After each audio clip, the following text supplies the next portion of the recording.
বাথরুমে যাই না ওই যে বাথরুমের এন্ডে একটা ছিদ্র করে রাখছে হ্যাঁ দিয়ে টাকা টাকা দেখে সি সি সি নাও জুরিলা না এমনে না সি সি কপি না তো সব রেডি রেডি ওয়ান ডায়লগটা দে ওই যে এন্ডে ওই যে এন্ডে একটা ছিদ্র করে রাখছে এন্ডে দেখে আমার গোসল করা রেডি অ্যাকশন এটাও না মা আমি যখন গোসল করতে যাই ওই জায়গায় একটা ছিদ্র করে আছে এই যে দেখেন এমনি যে চুপি দিয়ে থাকে সি বুঝতে পারছেন এদিকে এদিকে আসো এই শতানের বাচ্চা বুড়া বয়সে ডিম জতি ধরছে তুমি কি বিশ্বাস করো আমি বুড়ি হয়ে গেছ না আমি বিশ্বাস করো আমি এগুলো করি না করো না না না না বিশ্বাস করো বউ কোনোদিন মিথ্যা কথা বলে বউ মিথ্যা কথা বলতেছে বউ মা দুই জনে মিললা মনে নয় একদিন যখন গোসল করাইতেছিলাম আমি কি করেছিলাম আমার শরীরটা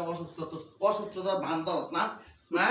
বাথরুমে নিতে ছিদ্র করছিস কি লেগে আমি করি নাই তো কেডা করছে লকটা নষ্ট হয়ে গেছে ওই লক আলা ছিদ্র করে দিয়েছে লক আলা ছিদ্র করে